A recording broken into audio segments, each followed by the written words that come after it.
Hey, welcome everyone. In this video, you guys are going to be learning about frame data, specifically what is frame data, along with the startup, active, and recovery frames. What does it mean to be positive and negative? What is actually a combo in the game of Street Fighter? How do we create those combos? Counters and punishes and their impacts to frame data. And ultimately drive rush and drive cancels and their impacts to frame data. Alright, great. We're going to immediately jump into the first point. What exactly is frame data? The way that I like to look at it, it's essentially time. Everything takes time, inside and outside of a video game. The way that we measure time inside of a video game is using frames. I'm going to replace the word frames with seconds, just to make it more digestible for everyone. In fighting games, we use the term frame to denote how long things take to act, to do, to happen. We use frames to dictate how long it takes for us to move, how long it takes for us to strike, to throw punches, how long it takes for us to jump and land after jumping. To better understand frame data, let's go ahead and use a real life example. I want you to imagine, humor me for a second, that it takes 5 seconds for me to throw a punch. Now I want you to also imagine it takes you 4 seconds to throw the same punch. If we both try throwing out a punch at the same exact time, who is going to land their punch first? If you said you would be faster, you would land your punch first because it takes you 4 seconds versus my 5 seconds, congratulations, you understand at the most basic level what frame data is. Now, when it comes to Street Fighter 6, we have this little bar beneath our character's legs that's going to help us understand how long everything takes, from attacks to blocking to movement, everything in between. I'm going to throw out a random punch. You see how that bar fills up with color? It's separated into 3 different chunks. There's a green, red, and blue sections. Let's go ahead and define each section. Looking at the first one, we have what we call the startup of the move. Just like the name implies, it is how long it takes for the move to start up, how long it takes for the action to actually happen.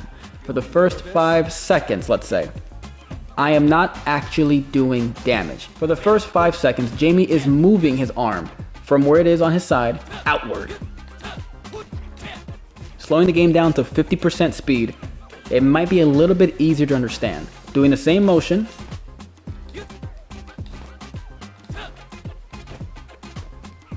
Jamie is not immediately attacking, he is throwing his arm out. While he is throwing it out, he is still not doing damage. Great, let's talk about the second part then. The very small red parts. The second layer to any attack is going to be its active frames. Active, just like the name suggests, is when the move is actually active, meaning it's now capable of doing damage to your opponent. So while it's red, that's when I'm actually hurting my opponent. And the third and final part, it's going to be called the recovery. Following the same pattern, the name reveals what it means. After I throw out the punch, Jamie has to bring his arm back to his side. He is recovering from the action that he took. He is returning back to where he was. Or in real life case, if I was to throw out a punch and I were to either hit you or miss you, it doesn't matter. I have to eventually pull my arm back in before I do anything else. I am recovering. Fantastic. Now we're moving on to the next point. Now we're going to start talking about being positive and being negative and what that means in the fighting game space. So another example I want to give you guys, just imagine that you and I are standing in front of each other and I were to swing at you. I would never do that, but right, you know. I were to throw a punch at you and you were to block it, because of course you would. You would naturally, almost involuntarily, react to that punch, right? You would bounce back, you would recoil, you would wince, you would do whatever comes natural. During that time period, you are locked into this situation. You are locked into that action that you were taking. Comparable to a fighting game, you can say that you were locked into an animation. You were stuck there. Let's say that you were stuck there for 5 seconds, all right? I throw a punch, you block it, so now for the next 5 seconds, you are trying to find your footing again. If you were stuck there for 5 seconds, that means that I was now plus 5 seconds versus you. I now have 5 seconds of pure freedom. You had 5 seconds where you were stuck. I had 5 seconds where I was not stuck. I can do whatever I want. I am +5. Alrighty, so using that as a jumping off point, let's translate that to the video game. M. Bison here, the guy in red. Hello, M. Bison. If he were to, I don't know, throw a punch, just like that. Let's go and look at the bar one more time. We now see, all the way to the right, it says advantage, 1F, and it's blue. Again, we're gonna interchange the word frame with second to make it easier to digest. This is telling us that I have an advantage of 1 frame. Another way to look at it, we are now +1 second. I have 1 second of freedom over my opponent. So keeping that in mind, that I am now +1. M. Bison has a punch that comes out in 4 frames. Let's replace the F with an S. He has a punch that comes out in 4 seconds. Inversely, Akuma, hi Akuma, right over here. Akuma also has a punch that comes out in 4 seconds. Who is going to land their punch first? Guess your answer. And the result? Exactly. Since I had 1 second of advantage over Akuma, even with his fastest move, my fastest move was faster than his now, because he still has to block for an extra second. Okay then, so following the same logic, I have, let me turn this off real quick. I have a move that leaves me +0, meaning that I am not quicker, I am not slower. We are at an even playing field, almost as if nothing has changed. I have a move that comes out in 6 frames, or 6 seconds. Akuma has a move that comes out in 6 seconds as well. So if I were to hit Akuma with this move, and he is not plus or minus, and immediately after, I go for my punch that takes 6 seconds. He goes for his punch that takes 6 seconds. Who's gonna come out first? Guess your answer? Exactly. We both hit at the same exact time. He does not have an advantage, I don't have an advantage. We both use a move at the same exact time. We ended up trading blows with each other. So far we've discussed how long it takes for a move to come out, and therefore which move comes out faster, slower, stuff like that. Let's talk about the other side of frames, which is the recovery stuff. I mentioned earlier that recovery is when a move is, well, recovering, they're bringing it back to their side, they're going back to a neutral state. Another way to look at this is the time period where they are considered vulnerable. So I have Akuma set up right here that he's going to throw out a very long-reaching but also slow move. It's going to miss. During its recovery frames, I'm going to strike. Just like that. The reason I was able to hit him was because he was still recovering after missing that move. So a takeaway you can get from this is that if a move has long recovery, it's probably best that you don't miss. And now we're moving on to the next point. Now we're going to be talking about combos. Specifically, what are they? So the most basic answer I can give you, a combo is a combination of strikes that the opponent cannot block. After the first strike is successfully landed, the rest of it cannot be interrupted, cannot be blocked. It's a combination of attacks. Now, in a previous video I released, I mentioned briefly that Street Fighter 6 does not work like some other competitor fighting games. In the menu, there is not a list of combos. There's a list of commands. There's a list of things that you can do, that you can execute. There's super art, unique attacks, things like that, but there's not an actual list of press square, square, triangle for this 3-hit combo, square, triangle, square, square for this combo. Nothing like that exists in this game. Instead, this game is more freeform. It uses the logic that we're teaching you here right now to give you the freedom to create your own masterpiece. To better understand how potent and impactful this is, let's move on to the next point.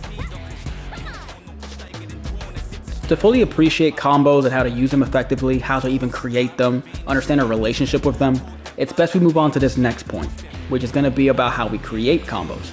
So we spent all this time so far talking about what happens when we were to try and strike our opponent and they were to successfully block. Like in this case, Ed is throwing out a wild punch and he is now -2 frames, or conversely, -2 seconds. He has a 2-second penalty. That's all nice and dandy, but what happens if we are actually successful in striking our opponent? When we strike our opponent, it will tell us how much advantage we have. Just like how if they were to block a move, they're stuck in an animation. If we were to successfully strike our opponent, they're also stuck in that animation. In this case, after that little punch that Ed does against Kimberly, he is now 8 frames advantage, or he has 8 seconds for him to do whatever he wants. So during this time, if the opponent has 8 frames where they're stuck, wincing, and recoiling, they can't do anything, they're vulnerable, that means that they're open for additional attacks. So hold on.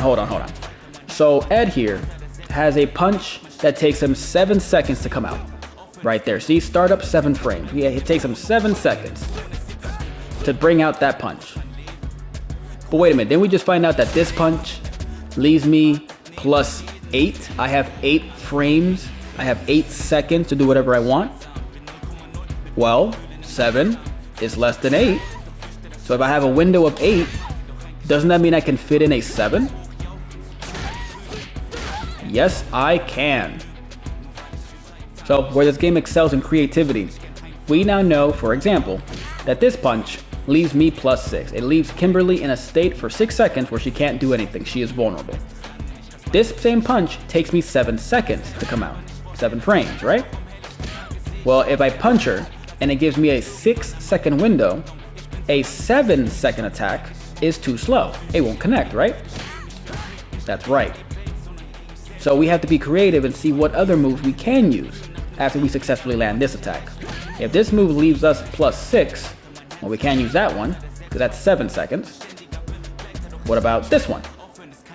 Oh, look at that. That one comes out in exactly 6 seconds, 6 frames.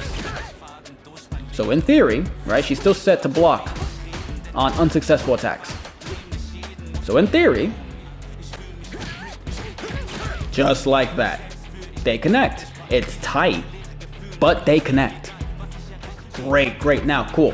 So we talked in the previous video, right, the introduction to Street Fighter 6 that I uploaded, that moves can be canceled in Street Fighter 6. We can tell which moves are and are not cancelable by accessing the menu and searching up this little section right over here. Cancel timing display. This will show a move, if it is cancelable, will flash red. Just like that. That means that move can be canceled into one other move. So now joining what we've learned so far, if we now know that attacks that create a window, attacks that leave me plus whatever number, in this case, +8, I can use a move that is 8 frames or less with confidence, knowing that it will connect. This move is faster than 8 frames, so I can do this, right?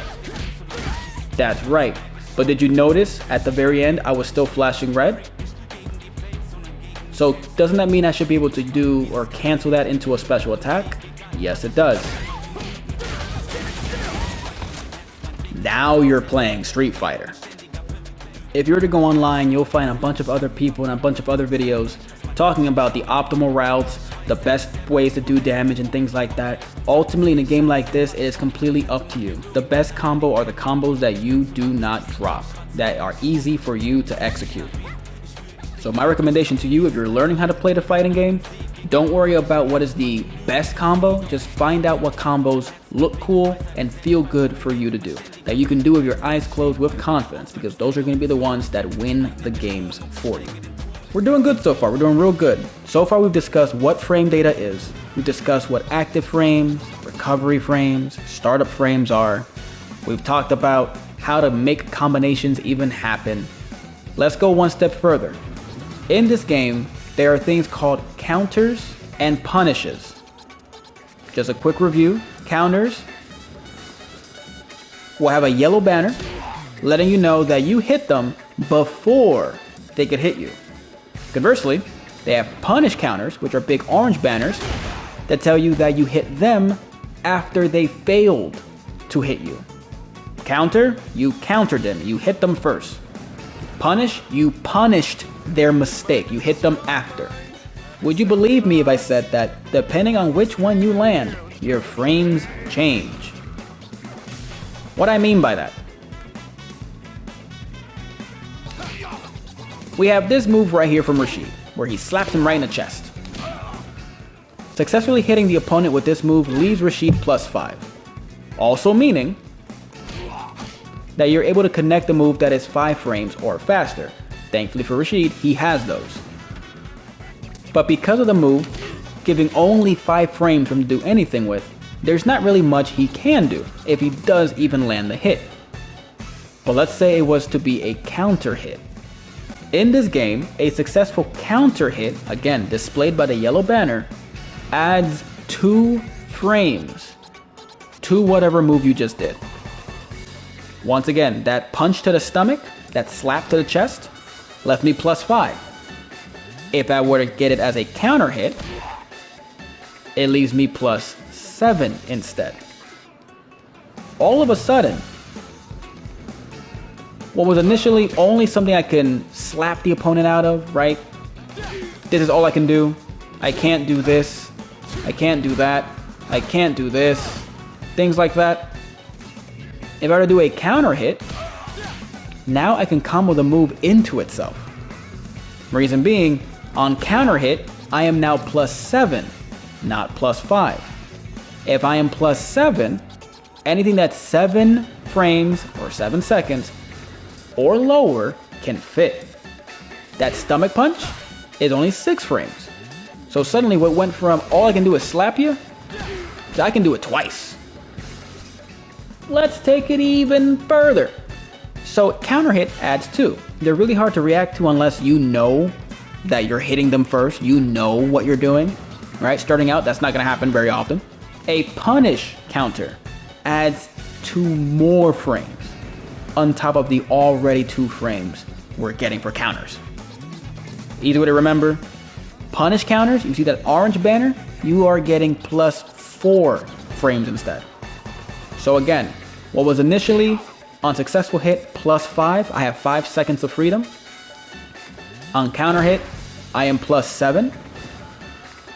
On punish counter, I am +9. Okay, whoa, okay, so that's a lot of numbers, and that is, you're not going crazy. It is a lot of numbers. Instead of you focusing on the numbers, remembering whether you're +9, +2, +18, -4 with a -9 on the side divided by 4.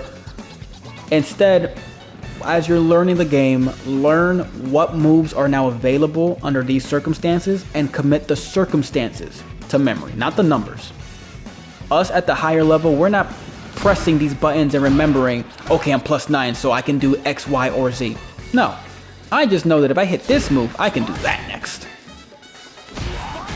Just like that. I'm not worrying about numbers.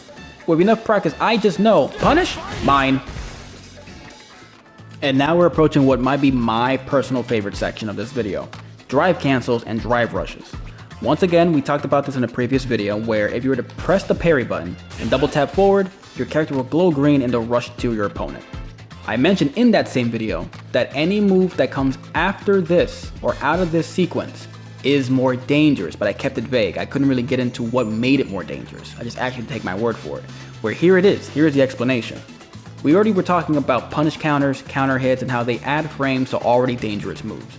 What if I told you that that's not the only way to add frames to your attacks? So I have it set up right now that Ryu's gonna block, and he loves blocking. Can't open him up. Jamie here is gonna knock on him like he's a door. He has 3 little punches right there that on successful blocking leaves Jamie -3, right? It's a red number, -3. That means for 3 seconds or 3 frames, for 3 seconds, I am actually at a disadvantage. So if me and Ryu have a move that comes out at the same time, but I'm -3, Ryu comes out first. That's not good for me.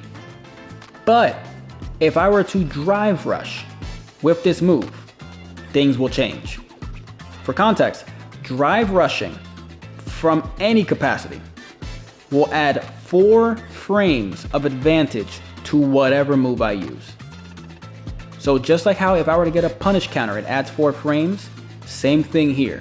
So suddenly, these 3 punches that leave me -3 on successful drive rush leaves me +1. Suddenly, a move that took my turn away gives me my turn back. Now, if Ryu were to try and press the same button that I was pressing, if we try to press our fastest button, it went from it's Ryu's turn to no, no, no, no. Yeah, okay, so we've talked about how any move that comes out of a drive rush gives you 4 extra frames or 4 extra seconds for you to play with. It gives you 4 seconds or 4 frames of advantage. That's on a successful block. But what about on a successful hit? Jamie, if he successfully strikes with these punches, leaves him +1. Well, hold on. If it gives me +4, you got it. 4 + 1 = 5.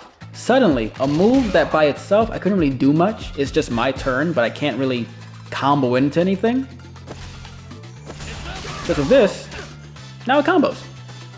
And to make matters worse, we can add all the stuff we've learned so far. If counter hits, add 2. And drive rushing adds 4. Anything that I was doing is now getting +6 frames if I were to successfully counter hit my opponent. So it was initially +1, drive rush, +5, on counter hit, +7. And buddy, don't even get me started on punish counters. +9, just for that. Just showing off some examples, in Jamie's case he has an uppercut that comes out at 9 frames, right? None of his attacks really leave him +9 naturally, but given everything I just talked about, drive rushing into his knuckles leaves him +9. So anything that's 9 frames or less, or 9 seconds or less, it's safe to use. Now that you understand how frames work, how to make combos, how to maximize the amount of frames you can use, what moves to use in those situations, I'm just going to give you an example of what it looks like for a Jamie player. I'm going to create the best advantageous situation for me as possible. I'm going to do the drive rush, right, glowing green, use the knuckles. It's going to be a punish counter, so it's going to give me the most amount of frames possible. This is what it looks like.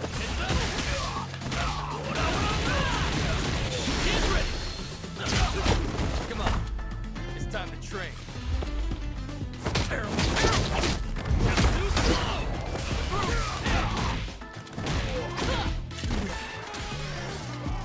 I just want you to look at his health bar for a second. This is the power of frames. And we've made it to the end of this video. If you guys are looking for more content, especially educational stuff, go ahead and click on this video right here. Remember that we have a Discord channel down below if you guys want to join a community so you can learn how to play the game and have some fun. And ultimately, my name was Ockword. So go out and go punch somebody. Virtually.